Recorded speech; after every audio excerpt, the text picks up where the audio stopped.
프레디는 어둠 속에서 옷장 문 사이 작은 틈새를 들여다보며 영원 같은 시간을 기다렸습니다. 그렇게 프레디는 옷장에서 늙어 죽었다고 합니다. 눈 감고 듣고 있는데 구라치지 좀 마요. 그럼 눈 뜨고 봐. 눈 뜨고 보면 되잖아.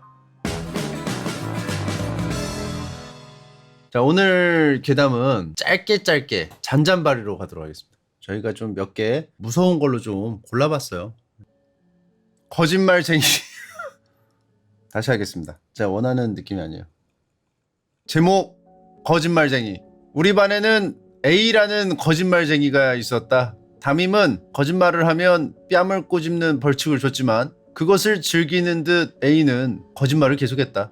그 때문에 담임은 말 못할 스트레스를 받고 있었다.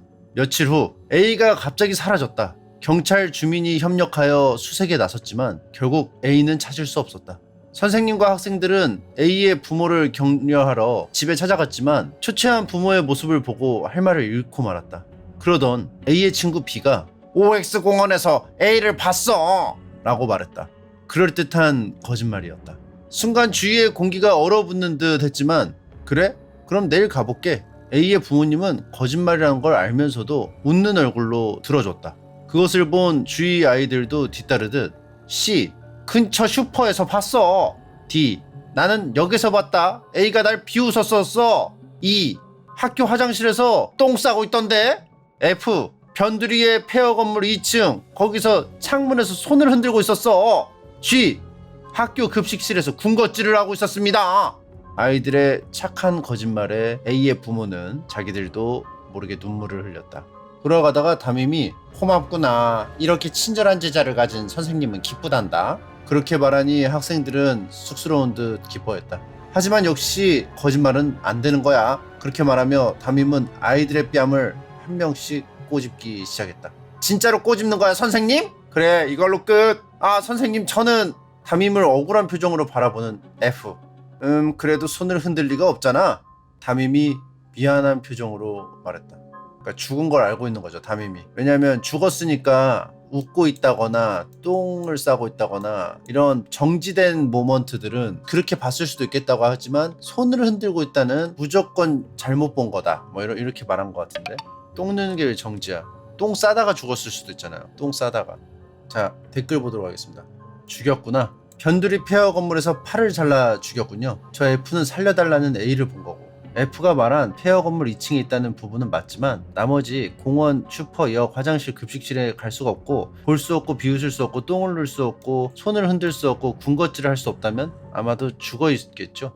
이 글을 본 당신 생명이 하루밖에 남지 않았습니다. 이 글을 복사하면 사랑한 사람한테서 고백이 올 겁니다. 이런 거 왜 쳐 올리시는지. 반사. 이 글을 본 당신 생명이 하루밖에 남지 않았습니다. 정말 죄송합니다. 저도 저주받기 싫어요. 이것까지 복사하면 어떡해. 저도 저주받기 싫어요까지 복사하면. 이건 빼고 복사해야지. 복사 오케이예요? 지금 하려고 복사 오케이예요? 자 다음. 프레디는 일반적인 13살짜리 아이는 아니었습니다. 왜냐하면 정말 쓰레기 같은 아이였거든요. 자기 방에서 비디오 게임에다 대고 고래고래 소리를 지르는 게 아니라면 7살짜리 자기 여동생을 겁을 주고 있었죠. 어린 에이미를 괴롭히는 장난들은 모두 하나같이 엄청난 충격에 남을 법한 것들 뿐이었고 매번 그 전보다 점점 더 심해져만 갔습니다. 한 번은 동생에게 엄마가 살해당했다고 하고는 최고의 효과를 내기 위해 부엌 바닥을 케찹 범벅으로 만들어 놓기도 했죠. 에이미가 그렇게 불안정하게 된 것도 다 프레디가 원인이었습니다. 에이미는 엄마한테 종종 누군가가 속삭이는 소리를 들었다던가 심지어 한밤중에 유령들이 집안을 돌아다니는 것조차 보았다고 얘기하곤 했습니다. 프레디는 자기가 동생한테 끼친 영향을 자랑스러워하면서 그 모습을 보고 낄낄댔습니다. 하지만 에이미에겐 불행하게도 프레디는 아직 충분히 만족하지 못했습니다. 프레디는 에이미를 망가뜨려야겠다고 생각했거든요. 완전히 말이죠. 그날 밤 폭풍우가 프레디를 계속 잠에서 깨웠습니다. 프레디는 쉴 새 없이 지루해하며 몸을 뒤척이고 있었죠. 잠시 동안 양을 세어보려고도 했지만 전혀 도움이 되지 않았습니다. 결국 체념한 채 프레디는 아무 생각 없이 그저 드러누워 창문을 타고 흐르는 빗방울들을 하염없이 바라보고 있었습니다. 갑자기 번개가 번쩍이고 프레디의 방 안을 환하게 비추었습니다. 그러고는 곧 귀가 먹먹할 정도의 큰 천둥 소리가 울려 퍼졌습니다. 프레디는 씩 하고 미소를 지었습니다. 그 다음에 무슨 일이 일어날지 알고 있었으니까요. 여동생의 비명소리가 벽을 뚫고 들려왔습니다. 곧이어 동생이 황급히 엄마 방으로 가면서 내는 희미한 발자국 소리도 함께요. 프레디는 이거다라고 생각했습니다. 재미를 볼 타이밍이다라고 생각하고 말이죠. 프레디는 복도 위를 살금살금 움직여 에이미의 방 안으로 들어갔습니다. 그리고는 마치 연쇄살인범처럼 방 구석구석을 살펴보기 시작했습니다. 아이디어가 실수 없이 머릿속으로 밀려 들어왔습니다. 그러다가 옷장을 발견했죠. 프레디는 어둠 속에서 옷장 문 사이 작은 틈새를 들여다보며 영원 같은 시간을 기다렸습니다. 여동생이 다시 돌아와 침대에 다시 누웠을 때 옆에서 속삭이기로 마음먹었거든요. 그러다 동생이 완전 겁에 먹었을 때 옷장에서 튀어 달려나와 목이 터질 듯한 비명을 질러주기로 말이죠. 그렇게 프레디는 옷장에서 늙어 죽었다고 합니다.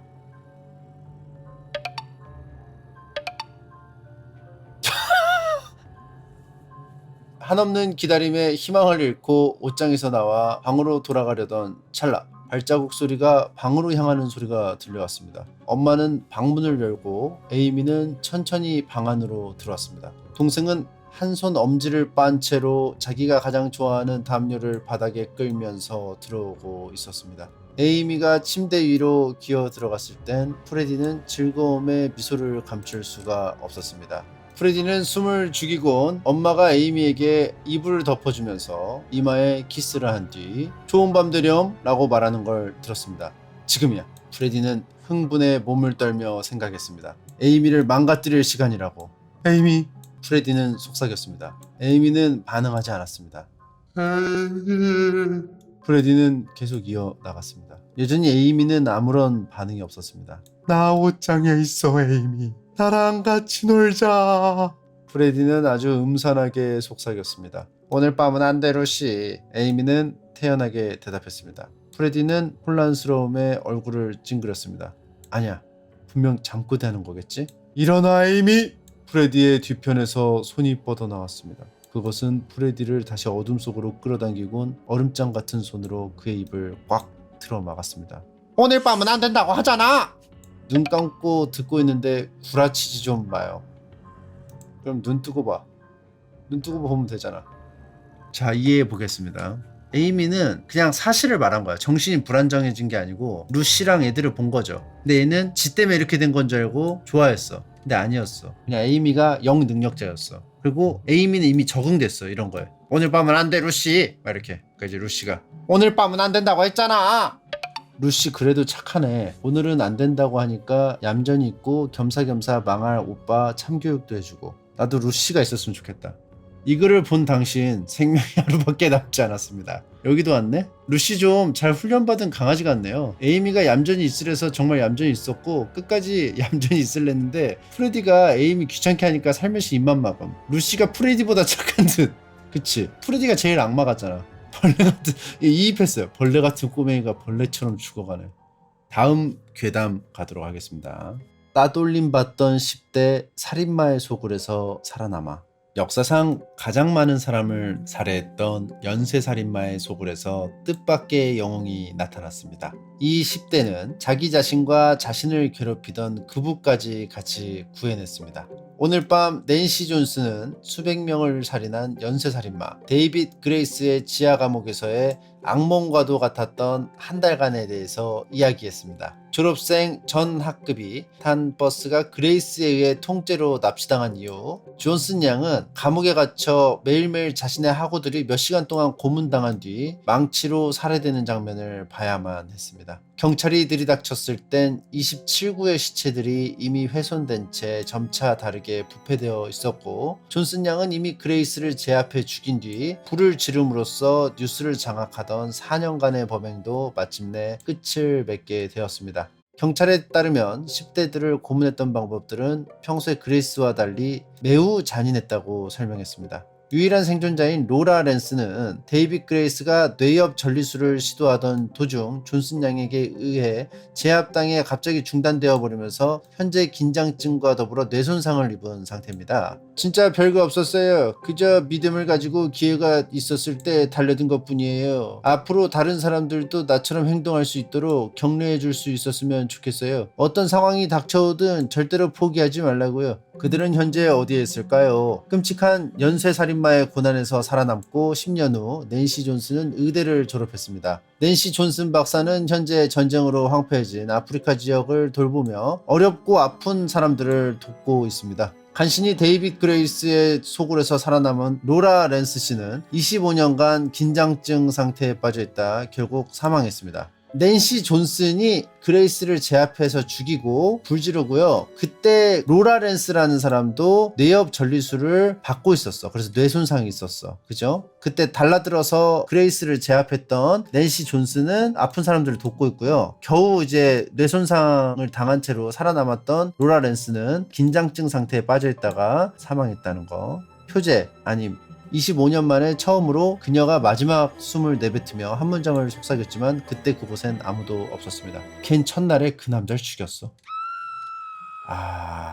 연쇄살인마 데이빗 그레이스가 지하 감옥에 다 가둬놨는데 첫날에 낸시 존슨이 데이빗 그레이스를 죽이고 나머지 학우들을 하루하루 죽였어. 그쵸? 그렇기 때문에 점차 다르게 부패되어 있었다는 게 매일 죽였다는 게 확실한 거죠. 그쵸? 그리고 마지막에 평소에 그레이스와 달리 매우 잔인했다고 설명. 왜냐하면 낸시 존슨이 고문했기 때문에. 근데 얘는 왜 살려둔 거야? 로라 랜스는 왜 낸시 존슨이 왜 살려둔 거예요? 이전 따돌림의 피해자였던 존슨 양은 신에 대한 믿음 때문에 그녀가 생존하고자 하는 의지를 다질 수 있었다며 공을 돌렸습니다. 따돌림을 받아서 학생들을 얘가 죽인 것 같고, 로라 랜스가 대사를 쳐야 해서 살려뒀다. 한 명은 살려둬야 걘 첫째 날에 그 남자를 죽였어. 이걸 해야 되니까 말할 사람은 있어야죠. 다 죽이면 말할 사람이 없잖아. 멘트용으로 살렸구나. 멘트 할 수 있을 정도로 뇌손상을 입히게 하고 25년 뒤에 나지막하게 말하게 하려고. 이해하니까 무섭네요. 자, 다음 줄리아는 똑똑한 아이였어요. 야, 이거 무슨 학부모 면담 같아요. 지금 괴담들이. 자, 줄리아는 똑똑한 아이였어요. 게다가 자기가 똑똑하다는 사실도 잘 알고 있었어요. 부모님이 전지전능하지 않다는 사실을 일찍 깨달은 그런 아이들 중 하나였죠. 그걸 처음 느낀 건 겁에 질렸을 때였어요. 줄리아의 방 안, 침대 밑, 아니면 옷장 속에서 무서운 소리가 들렸거든요. 줄리아는 소리를 지르며 복도를 뛰어내려갔어요. 엄마! 아빠! 무슨 일이니, 아가? 괴물 소리를 들었어! 줄리아는 훌쩍였어요. 줄리아는 부모님이 자기를 안심시키거나 황당해하거나 짜증을 낼 거라고 생각했어요. 하지만 그 대신 부모님은 방으로 달려가서 침대 밑을 확인하고 옷장을 뒤지고 창문을 점검했답니다. 구석구석 놓치는 곳 하나 없이 꼼꼼히 살폈어요. 줄리아는 이해가 빨랐어요. 두 사람이 뭘 원하는지 깨달았죠. 그녀는 공포를 진지하게 받아들여주고 사랑스러운 작은 딸에게 안전하게 지키고 있음을 보여주려는 것이었죠. 어디에 육아도서라도 읽었던 것이었을까요? 그러나 줄리아가 얻은 교훈은 자기한테 어떤 권력이 있다는 것이었죠. 그 이후로 부모님을 잠에서 깨우는 건 한밤중에 놀이가 되었답니다. 줄리아가 비명을 지르기라도 하면 두 사람은 화들짝 놀라 달려왔죠. 그때마다 줄리아는 눈물에 감춰 웃음을 지었답니다. 하지만 부모님은 한 번도 불평하지 않았어요. 어느 날 밤 아빠가 조명기구에 괴물이 들어가 있나 확인하다 넘어졌을 때 줄리아는 더 이상 참지 못하고 웃음을 터뜨렸어요. 야, 뭐가 그렇게 재밌냐? 아빠는 엉덩이를 문지르며 물었어요. 아빠! 줄리아는 키득거렸어요. 아빠는 항상 날 믿잖아. 아빠는 화내지 않았어요. 그저 엄마를 바라볼 뿐이었죠. 한 번. 그리고 조용히 말했어요. 딱 한 번 네 오빠를 믿지 않았었단다. 외동딸인 줄리아는 그날 밤 잠을 잘 수 없었답니다. 이 방에 괴물이 있는 거지. 이 방에 줄리아의 방 안, 침대 및 아니면 옷장 속에서 무서운 소리가 들렸음. 괴물 소리 들었다고 하니까 이제 오빠가 그렇게 해서 죽었으니까 엄마 아빠는 진짜 당황해가지고 달려가서 막 확인했지. 줄리아는 이해가 빨랐어. 두 사람이 뭘 하고 있는지 깨달았고 날 안심시키려고 해주는데 관심인 것 같아서 계속 양치기 소년처럼 한 거죠. 근데 내가 봤을 때는 엄마 아빠가 미친놈이에요. 여기 괴물이 나타나가지고 오빠가 죽었는데 그 방에 재워? 이악 물고 거기서 재우는 게 개웃기잖아. 그리고 매번 괴물이 나타났다고 했을 때마다 그 스팟만 확인하고 가고 이사를 가든 같이 자든 방을 바꾸든 그냥 오대기를 좋아하는 거임. 상황 발생을 좋아하는 거임. 이해하니까 무서운 이야기. 자, 다음 가보겠습니다. 내가 마지막으로 납치한 작은 소녀. 난 소파에 앉아 내 최근 수학에 대해 감탄하고 있었어. 아마 6, 7살 정도 됐겠지? 난 손과 발을 테이프로 묶고 얼굴엔 포대자루를 씌워놓았어. 처음에는 막 울부짖더라. 뭐 항상 처음엔 다들 그렇지 뭐. 이제 아무래도 훌쩍거리는 단계를 거치는 것 같은데 뭐 이 애가 어디 갈 리도 없으니 안심하고 어디 어린이 실종 신고나 떴나 하고 TV 뉴스를 켰어. 그때였어. 그 기집애가 뭔가 중얼거리는 걸 들은 게 말이야. 2, 14, 26, 32, 40, 41, 2, 14, 26, 32, 40, 41. 걘 계속 이 숫자를 계속 반복해서 말하고 있었어. 옳지, 잘 됐구만. 아무래도 자폐증에 걸린 애를 납치한 것 같은데 난 혼잣말을 중얼대고 TV나 마저 봤지. 그러다 잠이 들었어. 오늘의 당첨 숫자가 나왔습니다. TV에 나오는 여자 진행자가 기운차게 얘기했어. 그 숫자는 바로 2, 14, 26, 32, 40 그리고 41입니다. 난 정신이 번쩍 들었어. 뭐? 어떻게 이게 말이 돼? 난 바로 그 기집애한테 가서 머리에 씌운 포대자루를 획 벗겼지. 도대체 어떻게 한 거야? 난 소리쳤어. 그앤 눈물이 글썽거리는 눈으로 날 쳐다보더니 훌쩍이며 뭐가요? 라고 물었어.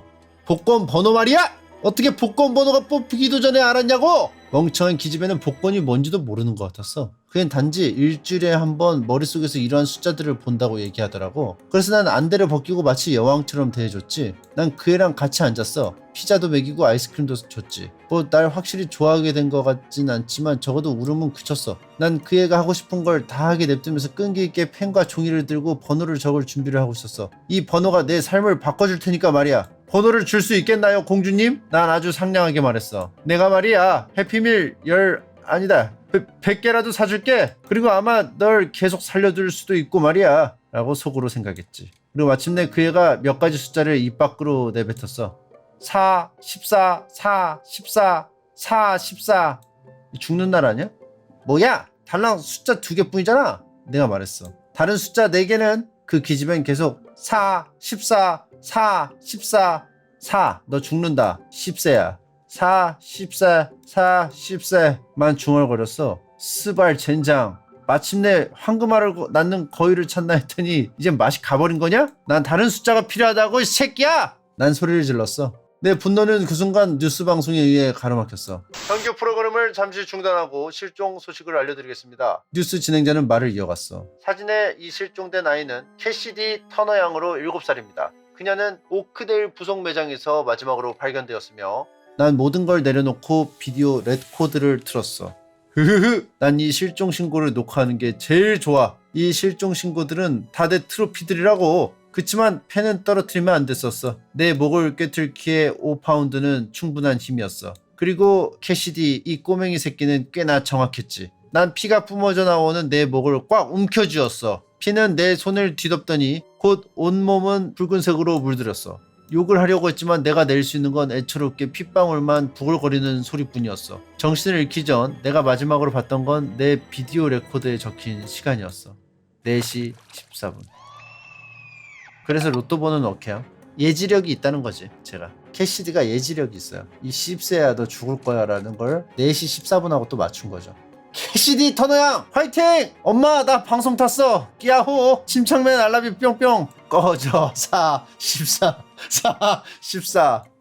화장실 좀 갔다 오겠습니다.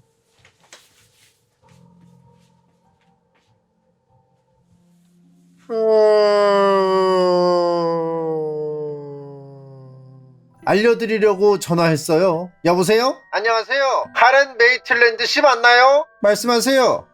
이렇게 늦은 시간에 전화드려서 죄송합니다. 저기 제가 따님이랑 아는 사이인데요. 나한테 무슨 일이 있나요? 저는 그 다른 따님 제가 사라랑 같은 대학에 다니거든요. 어머나 그렇군요. 혹시 어느 지역에 계신가요? 시카고요. 시카고요? 그렇게 말씀하시는 걸 보니 사라는 예전부터 독고다이였군요. 예 맞아요. 그래도 대학에서 친구들을 사귀었더니 안심이네요. 무슨 일로 전화 주셨는지 물어봐도 될까요? 사실 최근에 사라와 연락이 닿으시는지 여쭤보려고 전화드렸어요. 아니요. 그렇지 않아요. 그 애는 그러니까 연락을 끊은 지 좀 되었어요. 원하면 언제든지 연락하라고는 했는데 저는 혹시 몰라서 번호를 안 바꾸지만 사라는 아마 지금쯤이면 바꿨을 거예요. 안타깝네요. 사라답긴 하지만요. 저기 이런 말 드리기 힘들지만 사라가 실종 상태입니다. 예? 지금 뭐라고? 실종이요? 얼마나요? 3일쯤 되었네요. 3일이요? 알겠어요. 저기 그러니까 어떻게 된 거죠? 사람들이 찾고 있나요? 그게 문제인데 그렇지가 않아요. 제 말은 아시겠지만 사라는 혼자 지내기를 좋아해서 그래서 진짜 친한 친구들이 없거든요. 말없이 결석하는 일도 잦고요. 아무도 눈치를 못 챈 것 같아요. 경찰한테도 알렸지만 거의 수색을 안 해요. 아무리 그래도 그 애가 좀 내성적이긴 하지만 아무도 찾지 않는 건 저기요. 대학 이름 좀 알려주실 수 있나요? 오늘 밤 비행기를 예매하면 내일 아침에 도착할 수 있을 거예요. 그럼요. 웨스트 캐스트 대학이에요. 웨스트게이스트! 그냥 알려드리려고 전화했는데 누군가는 이 일을 진지하게 받아들여줘서 정말 기쁘네요. 물론이죠. 전화 주셔서 정말 감사드려요. 아니요, 제가 고마워해야죠. 저기 제가 이런 일을 전에도 몇 번 해봤는데 아무도 신경 쓰지 않으니까 진짜 재미가 없더라고요. 뭐라고요? 무슨 뜻이죠? 여보세요? 이 사람 전화한 사람이 사라를 해했죠. 이 전화 제보한 사람이 사라를 해했어요.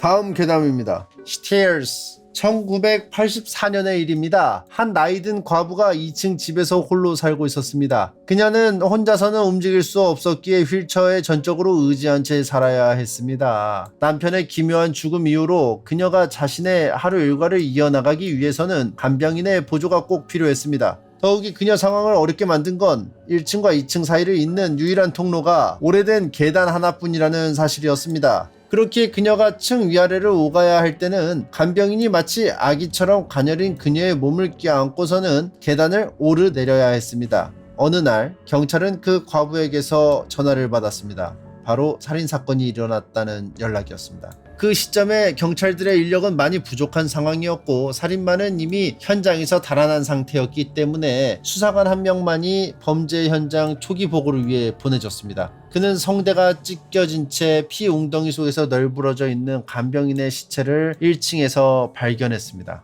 휠체어 위에 노 부인은 충격에 빠진 양 아무 말도 하지 않은 채 계단 위에서 가만히 그를 지켜보고만 있었습니다. 수사관은 즉시 그 과부를 용의선상에서 제외시켰습니다. 그녀는 혼자서 계단을 올라가거나 내려갈 수도 없을 뿐더러 살인이 일어났을 시점 그녀는 위층에 발이 묶여 있었기 때문입니다. 이 사건은 오래전 1층 소파에서 잠든 도중 질식당해 죽었던 그녀의 남편의 죽음과 비슷한 상황이었습니다. 수사관은 장갑을 끼고 사진을 찍고 증거를 채취하고 검시관이 오기 전까지 시체를 덮어놨습니다. 전형적인 순서였습니다. 그는 또 다른 단서를 찾기 위해 밑층을 수색하고는 그 노 부인에게 위층을 살펴봐도 되냐고 물었습니다. 그녀는 내내 자신이 위층에만 있었고 그녀를 제외하고는 그날은 아무도 위층에 올라온 적이 없다고 얘기했습니다. 하지만 그녀의 말과는 상관없이 수사관은 계단 위로 올라갔고 그녀는 머뭇거리며 계단 옆으로 몸을 옮겼습니다. 계단 뒤편으로는 좁은 복도와 함께 3개의 문이 있었습니다. 그는 각각의 문 뒤편을 확인했습니다. 빈 침실방, 아무것도 없었습니다. 화장실, 아무것도 없었습니다. 노부인이 평소 자는 마지막 침실방을 향해 서서히 발걸음을 옮겼을 때 그는 왠지 불안한 기분이 들었습니다. 이 문은 어디로든지 문이었습니다. 문을 열고 들어섰을 땐 모든 것이 정상처럼 보였습니다. 침대, 옷장, 그리고 침대 옆 탁상에 놓인 전등까지도. 그는 두려움에 빠진 채 자신이 그저 발견하지 못한 거라고 생각하며 방에 있는 모든 벽을 조사했습니다. 하지만 그건 그가 발견하지 못한 것이 아니었습니다. 그는 제자리에 그대로 멈춰서서 조용히 홀스터에 든 총을 향해 손을 뻗었습니다. 그건 너무나도 사소한 것이었기에 이전 그녀 남편의 죽음에 대해 조사했을 때도 간과한 것이었습니다. 위층에는 전화기가 없었습니다. 총을 빼들고 방을 뛰쳐나오는 순간 어떤 소리가 들렸지만 그곳에 남아있던 건 계단 위 빈 휠체어뿐이었습니다.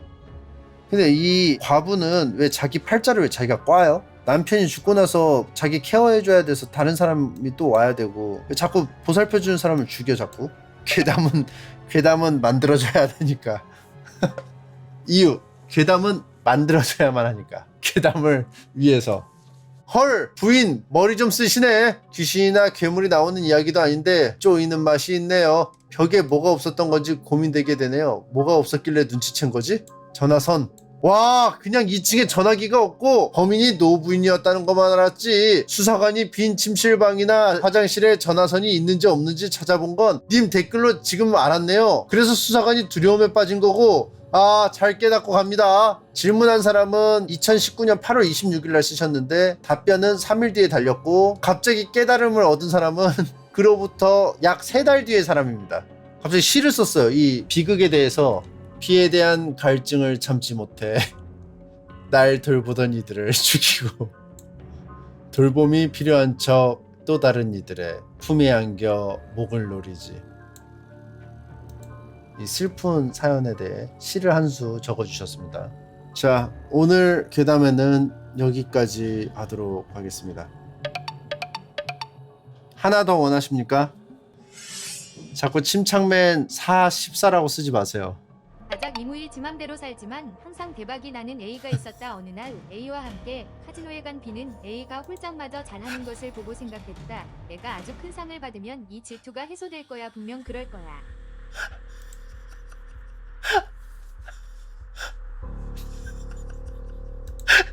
지가 쓰고 지가 이무이래. 자작 이무이 이지랄. 그냥 괴담이라고 쓰든가. 안 되겠다. 다음 이무이. 이무이 한 번만 더 가도록 하겠습니다. 앵콜 이무이. 자, 잠 안 와서 쓰는 썰. 비 오는데 잠은 안 오고 해서 썰 좀 풀어볼게. 주절주절 막 적는 거라 두서 없을 수 있는 점 미리 양해를 구해봐. 학창 시절에 봉사활동을 많이 다녔어. 왜 그랬는지는 잘 모르겠어. 큰 뜻이 있었던 건 절대 아니었고 그냥 좋은 일 한다는 느낌? 그냥 그런 느낌이 좋았던 것 같아. 봉사 동아리 친구들하고 크리스마스에 보육원에 가서 몰래 산타 같은 이벤트도 해보고 나름 소소한 추억이 있지. 본론으로 들어가 동아리 친구들과 같이 노인회관에 가서 봉사를 한 적이 있어. 조그만 마을에 있는 노인회관이었는데 주인 없는 집을 개조한 장소였고 그곳에서 어르신들이 이방저방 옮겨다니며 시간을 보내고 있었어. 집 청소도 해드리고 말동무도 해드리고 그랬던 기억이 나. 당시 노인회관에 안 쓰는 별관이 있었는데 어르신들이 거기는 들어가지 말라고 했어. 근데 호기심이 진짜 무섭다? 나중에 마당에 나왔다가 별관 쪽 봤는데 문이 살짝 열려있더라고. 다가가니 거기에 할머니가 한 분 계셨어. 좀 마른 체형에 기운이 없어 보이는 느낌? 당시에 나는 그 할머니가 혼자 계시는 게 좀 안 되었어 보였나 봐. 할머니, 왜 여기에 혼자 계세요? 라고 물으니 사람들이 자기를 별로 안 좋아한대. 남편 없는 사람이라고 미망인이라고 무시한다고. 자기는 그래서 여기 있는다고 하더라고. 그래서 할머니한테 아까 다른 할머니들하고 얘기 나눴는데 혼자 지내시는 분들이 많다고 얘기했어. 할머니는 갑자기 고개를 흔들더니 자기 남편은 예전에 행방불명이 됐다고 하더라. 약한 자신을 많이 위해주고 도와주던 정말 자상하고 한없이 잘하던 남편이었는데 어느 날 아침에 일어나 보니 남편이 집에 없더래. 휠체어 할망구라는 채팅이 있는데 다른 거예요. 할매 여기로 도망왔네. 아니에요. 아무리 기다려도 남편이 오지 않아서 걱정하며 기다렸는데 몇 날을 기다려도 돌아오지 않았대. 그래서 할머니는 남편을 찾으러 여기저기 수소문을 했고 남편이 뒷산으로 올라갔다는 소식을 들었대. 할머니는 남편이 자주 가던 산책로였기에 몇 번을 올라갔다 왔지만 남편의 흔적을 찾을 수 없었다고 하더라고. 서울에서 비싼 가격에 개들을 빌려서 남편의 흔적을 찾기도 했고 땅을 파보기도 했는데 도저히 남편의 흔적을 찾을 수가 없었대. 아직도 남편을 생각하면 너무 마음이 아프고 그렇게 자상한 남편이 왜 갑자기 사라졌을까 하는 생각에 요즘도 잠을 잘 못 주무신대. 다른 사람들이 내가 남편을 못 살게 굴어서 그렇게 됐다고 말해서 너무 서럽대. 할머니가 이 이야기를 하시며 우시기 시작했어. 나도 괜히 마음이 아파서 같이 울었던 기억이 나. 그 뒤로 혼자서 할머니를 찾아갔어. 다른 어르신들이 말 섞지 말라고 눈치를 줘도 일부러 그 할머니에게 친하게 굴었지. 지금 생각해봐도 왜 그런지 모르겠어. 나중엔 할머니 집에 초대도 받았다? 마을에서 조금 떨어진 곳에 위치한 허름한 아파트였어. 할머니가 주신 다과를 먹으며 이런저런 얘기를 나눴던 기억이 나. 할미는 이렇게 손님이 온 게 너무 오랜만이야. 그래서 눈물이 나려 그래. 그런 종류의 이야기였던 것 같아. 그러다 육아의 가루가 목에 걸려서 내가 꽤 오래 기침을 했어. 내가 기침을 안 그치니 할머니가 당황하기 시작했지. 기침으로 죽으면 안 되는데? 내가 죽여야 되는데 잠깐만. 야, 너 목 맥혀 죽으면 안 돼. 그리고는 슈퍼에 다녀오겠다고 나가셨어. 이상하게 할머니가 나가고 나니 그제서야 집안 풍경이 눈에 들어오더라. 분명 집은 허름했는데 없는 물품이 없었어. 연식은 조금 있었는데 혼자 지내기에 전혀 아쉬울 게 없어 보였어. 갑자기 괜히 무섭더라. 자리에 일어나 안방 문을 열었어. 거기에는 다양한 액자들이 정말 많이 있었는데 모든 사진들에 할머니가 찍혀 있었고 그 옆에는 아이들이 있었어. 내 또래쯤으로 보이는 아이들. 근데 진짜 소름 끼쳤던 게 뭔 줄 알아? 전부 다른 아이들이었어. 근데 그 아이들이 버스를 타고 가더라고. 근데 실종됐어. 그레이스에 의해. 현관문에서 철컹 소리가 났고 나는 돌아봤지. 안방에서 현관문이 바로 보이는 구조였거든. 현관문에 우유 넣는 장소 알아? 예전엔 다 우유 투입구가 있었거든. 우유 투입구. 옛날에 현관에는 이렇게 동그란 구멍이 있었어요. 옛날 현관문에는 이렇게 구멍이 있었습니다. 우유 넣거나 신문 넣거나 뭐 여러 가지 뭐 넣는 구멍이에요. 물건 저기 안에다가 뭐 열쇠를 이런 데다 숨겨놓은 집도 있고 했는데 문제는 이게 없어졌어요. 요즘에는 이렇게 없어졌어요. 왜냐, 우유 투입구의 내시경 여기로 안에 기다란 특수 제작한 집게를 넣어요. 우유 투입구가 있잖아. 이렇게 열리고 대문이야. 현관문 손잡이가 이렇게 있잖아요. 이렇게 있을 거야. 그래서 우유 투입구로 넣어가지고 딱 안으로 넣어. 이렇게 넣어가지고 돌려가지고 열어서 집을 뚫었어요. 그래서 도둑들이 털어갔어요. 이게 공포예요. 이게 공포입니다. 그래서 이제 우유 투입구가 사라졌어요. 그래서 현관문 우유 투입구에 손 넣으면 유죄입니다. 손만 넣는데요? 이러면 안 돼요. 손 넣는 것만으로도 유죄예요. 왜 넣었어? 그럼 그냥 넣어봤는데요? 안 돼요. 의도가 있는 거예요. 공포죠. 갑자기 집에 있는데 누가 우유 투입구에 손만 나온다? 손만 들어온다? 옛날에는 다 우유 투입구가 있었거든. 할머니가 거기로 나를 이렇게 쳐다보고 있었어. 슈퍼에 다녀오겠다고 하고 우유 투입구로 아래로 이렇게 해서 본 거야. 우유 투입구 쪽으로. 이게 너무 무서워. 이게 코를 뒤집지 못해서, 이 코랑 입을 뒤집지 못해서 이게 너무 무서워. 나는 너무 놀라서 꽥!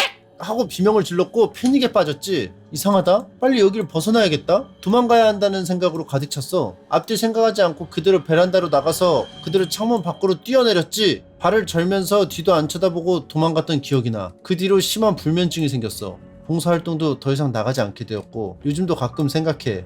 혹시나 할머니가 나를 찾아오면 어떻게 해야 하지? 갑자기 마주치면 어떻게 해야 하지? 그 아이들은 누구지? 할아버지는? 그 집은? 그냥 나 혼자만의 착각이었을 수도 있지? 그래도 이렇게 비오는 날에 문이 흔들리는 소리가 들리면 여전히 어딘가에 그 할머니가 쳐다보고 있을 것 같아. 너무 무서워. 아니 문을 열어줘야 하잖아. 문을 안 열어주니까 야 있어 안에? 기침하다가 갑자기 막 반응이 없으니까 괜찮아? 야 문 좀 열어봐. 이것이 옹기장 트라우마 시리즈입니다. 2025년에 작성됐지만 배경은 우유 투입구가 있던 시절이라서 옛날에 뭔가 원한이 또 있지 않았을까 그런 생각을 또 해봅니다. 오늘 괴담 낭독회는 여기까지 하겠습니다. 아까 강장이 먹은 돼지국밥집에 전화 걸었더니 지금 거신 번호는 없는 번호입니다. 국밥 배달해주신 라이더님도 배달업체에 문의했더니 그런 사람 없다고 하는 게 더 무서울 때 키키. 그래서 어떻게 된 거지? 그래서 탕비실에 가봤는데 침수자들이 솥에다가 이렇게 만들고 있어. 냉장고에서 정체불명의 고기 꺼내서 만들고 있어. 그리고 현관문에 우유 투입구 없는데 그냥 있어. 얼굴이 우유 투입구가 없는데 얼굴이 있어. 그냥 아래쪽에 붙어있어. 궤도가 괜히 이렇게 하는 게 아니야.